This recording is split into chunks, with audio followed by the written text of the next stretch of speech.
Já estamos de volta, o último bloco do programa, a gente conversando aqui sobre namoro, sobre amor, sobre esse sentimento tão legal e essa vida a dois que a gente tanto gosta e aproveita quando esse relacionamento foi, né, construído com um propósito, né, Júnior? A gente no bloco anterior falou sobre essa questão dos 10 mandamentos do namoro com propósito, aproveitando aí o título de um dos livros que você encontra também lá na página do namorocomproposito.com, né? O ministério aqui que o Júnior, para quem está chegando no programa agora, o ministério que o Júnior tem, o movimento cristão, falando para os jovens e para todo aquele que quer ouvir, que gosta de ter um namoro, um relacionamento de verdade com propósito. Então pode conhecer aí o Ministério do Júnior. Também entra lá no Insta deles, né? Para vocês terem informação extra ali, @namoro com propósito. Júnior, 10 mandamentos do namoro com propósito. O que a gente pode falar para os jovens aí? Muita gente pensa que namorar, eu estou só namorando. Eu estou só namorando. Cara, eu escrevo um livro com 10 mandamentos para o namoro com propósito. Porque namoro é uma questão de responsabilidade, né? E aí eu trabalho sobre coisas importantes para o namoro cristão. Eu trabalho sobre a importância da bênção dos pais, que hoje não é levada tão em conta, né? Hoje o jovem quer o pai para poder comprar um tênis novo, comprar uma roupa nova, para poder colocar um teto e tudo, mas ele não quer... Pai, poxa, o que você me diz sobre o meu relacionamento? Eu trabalho sobre a importância de não se isolar do mundo, né, durante o namoro, uma coisa que os jovens fazem. Antes de namorar, eles esperam o culto terminar para saírem em grupo, né? Vamos a uma lanchonete, todo mundo junto. Agora, depois que começaram a namorar, eles saem antes do culto, escondidos de todo mundo, para ninguém ir junto, né? Então, mas isso é perigoso. É muito bom você ter um tempo a sós, mas se você começa a se isolar das pessoas que são importantes da sua vida para namorar, você corre o risco depois de, caso esse namoro não dê certo, voltar para quem? No ombro de quem eu vou encostar a minha cabeça para chorar? Com quem eu vou desabafar? Corre o risco de não ter ninguém. Por isso eu trabalho com jovens sobre amigo não abandona amigo por causa de namoro. Você não deve abandonar seus amigos, a sua igreja, abandonar as pessoas que são importantes para você. Até porque o namoro, ele tem que ter o propósito de casamento, mas vai se tornar um casamento? A gente não sabe. Pode ser que esse namoro termine e é sempre bom ter alguém para poder te consolar nesses momentos, né? É interessante você tocar nesse assunto, Júnior, porque aquilo, às vezes, que para muita gente é um desejo da vida, nossa, eu quero me casar, e aquilo pode se tornar uma maldição, né, Júnior? Exatamente, exatamente. Isso é muito importante, porque até por falta dessa inteligência no namoro, né? A pessoa acaba ignorando os sinais, se afastando. E nós temos hoje tantos relacionamentos de pessoas que se feriram por ter se isolado, né? A gente tem casos na mídia aí de pessoas que foram vítimas do namoro por causa do isolamento. O namorado matou a namorada por causa do isolamento. Claro que é um tema até um pouco forte para se tratar, mas tá aí, acontece, né? Então é importante que você tenha pessoas ao seu lado para você compartilhar sobre coisas do namoro, né? Eu estou escrevendo um livro que chama Felicidade Sem Plateia Dura Mais. Eu trabalho sobre a importância de você manter em sigilo ou no máximo comentar com pessoas de extrema relevância e confiança sobre os seus sonhos. Mas eu trato a todo momento de que também não é uma questão de manter em segredo total, em sigilo total, porque é perigoso. Se alguém namora alguém que ninguém sabe quem é essa pessoa, está namorando escondido, caso aconteça algo com essa pessoa enquanto está com quem não sabe, ninguém sabe quem é, quem que as pessoas vão procurar, né? Para quem vão ligar? Então é muito importante. Tem essa questão mesmo de namoros que começam muito bem, que se tornam maldição lá na frente. E a gente tem que tomar muito cuidado com isso. Agora, Júnior, você tem esse outro livro aqui que é Casamento Começa no Namoro. É assim mesmo? Quando é que a gente pode começar a falar sobre casamento? Casamento não começa depois do sino ao altar. Essa é a ideia. Porque quem se prepara para o casamento depois do sino ao altar está se preparando tarde demais. É no namoro que você começa a estabelecer as bases sobre as quais você vai edificar o casamento. É no namoro que você tem que ter diálogos importantes, tratar sobre assuntos relevantes ao casamento. Olha só que interessante. Conforme eu disse, eu tive um namoro diferente. Não foi um namoro como de todas as pessoas. Nós ficamos em abstinência do beijo por 6 meses. Um namoro em que nós éramos amigos um do outro. Nós saíamos juntos, íamos para a igreja juntos, mas nós estávamos ali sem toque físico. E durante esses 6 meses, nós nos conhecemos profundamente. Eu conversei com ela sobre temas tão importantes da vida, e aí 6 meses depois nós começamos a namorar, de fato. Eu dei um beijo nela. Só que como eu vinha de um mundo muito complicado, com uma vida sexual um pouco complicada, eu entendi que eu não tinha condições para manter um namoro com toques físicos. E aí eu falei com ela assim, olha, eu posso acabar pecando e te levando a pecar.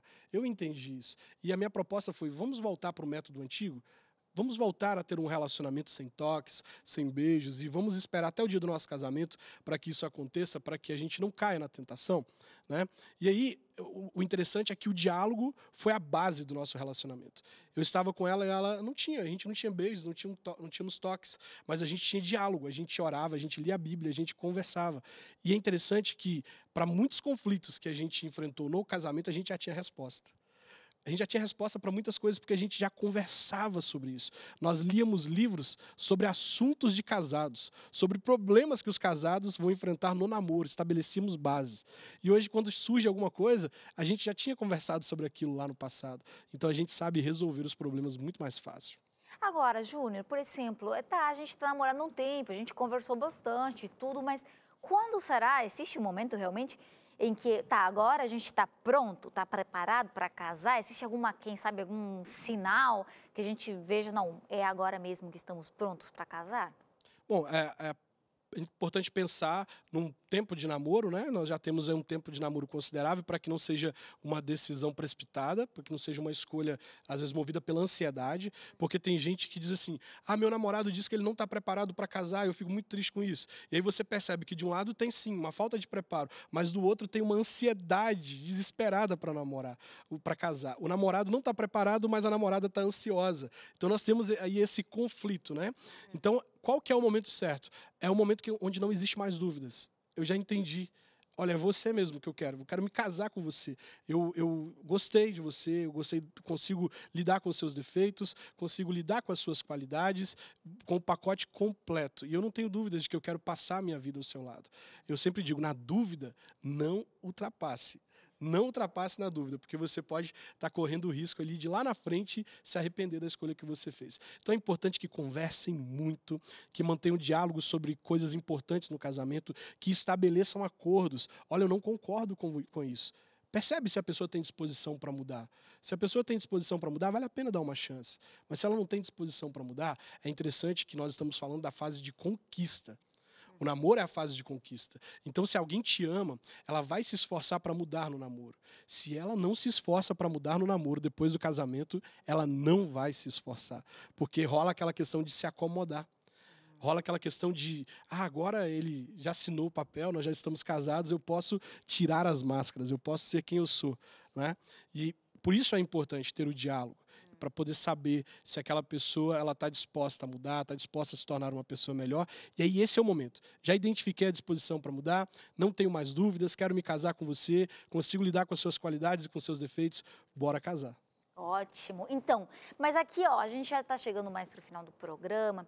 Tem um momento especial que a gente fala também sobre essa questão mais espiritual. A gente já vem falando sobre isso bastante no programa, mas nessa parte a gente vê que para um namoro com propósito de verdade, Deus tem também um papel dentro desse namoro. Qual seria esse papel e como a gente faz para, quem sabe, trazer Deus no meu relacionamento se ainda não está ali? Bom, uma definição de namoro bem-sucedido. Algumas pessoas me perguntam, qual que é a sua definição de namoro bem-sucedido? A minha definição é, o namoro bem-sucedido é aquele em que as pessoas conseguem colocar Deus no lugar de honra na vida e no relacionamento. Deus é o primeiro.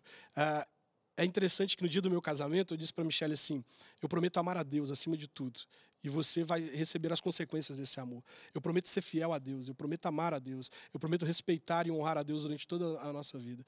E aí, amando a Deus, Michelle experimenta o reflexo do meu amor a Ele. Porque quem ama a Deus não trai, quem ama a Deus respeita o outro, lida com o outro com respeito, com dignidade. Então, Deus é a pessoa mais importante no relacionamento. Eu devo amar Ele sobre todas as coisas, porque a coisa mais linda em um relacionamento é você estar ao lado de alguém que ama a Deus. Porque você vai usufruir de tudo isso. Alguém que ama, alguém que respeita, alguém que honra. Isso é muito importante. Então, eu acredito que algo que não pode faltar, em hipótese alguma, em um namoro que se diz cristão, é, por exemplo, a Bíblia. Nós precisamos aprender a importância do devocional. A Ellen White, por exemplo, tem um livro que trata sobre o culto no lar. Eu já li esse livro, né? A gente tem que começar a praticar isso no namoro. Nós devemos praticar isso desde o namoro, sentar ali juntos, abrir a Bíblia. Isso foi muito importante no meu namoro, sabe? A gente ter o tempo de devoção junto, de ler a Bíblia, de ler um livro, de orar, de compartilhar das nossas dificuldades, das nossas necessidades. Tantas respostas de orações que eu tinha, planos pessoais, nós oramos juntos e eu vi aquilo acontecendo graças à oração no namoro. E hoje isso é uma realidade dentro do casamento. Eu sento com minha esposa, com os meus filhos para ter um culto no lar, uma prática desde o namoro, o lugar de Deus, o lugar de honra, o lugar da palavra. É fundamental. Eu acredito que um namoro cristão, um namoro com propósito, tem que ter a presença de Deus, tem que ser um namoro a três. Tem que ter a presença da palavra e a presença da oração. É muito importante. Obrigada, Júnior, por essas dicas aí, são tão importantes. Agora a gente tem um tempinho aqui no nosso programa, você já sabe bem, quem já assistiu Conexão várias vezes, onde a gente tem um comentário especial desde um olhar bíblico. A gente já está falando sobre isso aqui no programa, hoje o programa tem bastante Bíblia no programa, porque amor Deus é amor, né? Então, se a gente está falando de amor, a gente fala de Deus o tempo inteiro. Agora, o que diz a Bíblia? Será que a Bíblia mesmo tem conselhos para ter um namoro de verdade, um namoro com propósito? Vamos ver aí as dicas que o pastor Marcelo passou para a gente no programa de hoje. Tudo bom, pessoal? Um abração para você que está ligado aqui com a gente no Conexão. Deixo o meu abraço também para a turma que está aí no estúdio. Nós estamos falando hoje sobre um tema que é fundamentalmente importante para todos nós, que é sobre relacionamento. As nossas maiores alegrias e prazeres e também os nossos maiores problemas e traumas, na maioria das vezes, estão relacionados com a difícil arte de vivermos um para os outros e vivermos com os outros. E sendo mais específico ainda nessa questão de relacionamento, nós falamos sobre o relacionamento de namoro, casamento, relacionamento entre homem e mulher, de acordo com aquilo que a palavra de Deus diz. No tempo da Bíblia não existia namoro. Os relacionamentos nos tempos da Bíblia eram bem diferentes do que hoje nós vivemos como a nossa cultura da sociedade. E quando você lê a Bíblia, você não vê na Bíblia nenhum tipo de modelo de família feliz ou relacionamento feliz para ser seguido. Pelo contrário, a Bíblia tem muitas histórias e algumas que são até bizarras quando se trata a respeito de relacionamento. Se não existem modelos, receitinhas, cartilhas fixas para serem seguidas, o que existe para a gente? Existe para a gente princípios. E como o relacionamento do namoro, do casamento, a vida conjugal é um relacionamento entre pessoas, o verdadeiro princípio de qualquer relacionamento também é aplicado aqui nessa questão, que é o fato de você respeitar o outro, de você se entregar sinceramente para o outro, de você nunca utilizar o outro para a sua própria vontade, para o seu próprio interesse, não manipular os sentimentos, os desejos do outro para que o outro fique servo das suas vontades, dos seus desejos. Todo relacionamento onde você se torna o centro gravitacional do processo, egoisticamente falando, isso é satânico, isso não vem de Deus, muito pelo contrário. O amor verdadeiro se doa, se entrega, ele não é o centro de todas as coisas, e isso exige de nós, obviamente, muita maturidade. Eu tenho aqui alguns princípios que eu quero compartilhar com vocês aqui nesse tempinho que a gente tem no programa. Eu quero falar 3 deles, pelo menos. O primeiro deles se encontra em Gênesis capítulo 2, verso 23, quando Deus cria Eva e Adão olha para Eva e ele diz assim: esta, afinal, é osso dos meus ossos e carne da minha carne. É claro que esse texto aqui fala de maneira literal, não é? Mas o que esse texto nos ajuda a entender é que, de uma certa forma, quando eu me relaciono com uma outra pessoa, quando eu me entrego num relacionamento de amor à minha namorada, meu namorado, à minha esposa, meu esposo, de alguma forma eu me vi no outro. De alguma forma eu me encontrei na outra pessoa, eu me abracei na outra pessoa. E isso me faz entender que todas as vezes quando eu me volto contra a outra pessoa com a qual me relaciono, eu faço mal para mim, acima de todas as coisas. Então, cuidar do outro também é cuidar de mim mesmo. Esse é um princípio que a gente aprende aqui. Outro princípio aparece em Eclesiastes capítulo 9, onde Salomão diz assim: aproveite todos os dias com a mulher que você ama. Capítulo 9, verso 9. Todos os dias dessa sua vida fugaz, que Deus lhe deu debaixo do sol, porque esta é a parte que lhe cabe nesta vida pelo trabalho com que você se afadigou debaixo do sol. Em outras palavras, a recompensa para a dureza e para a dificuldade, para o cansaço, para o estresse da vida, é exatamente o relacionamento que eu tenho.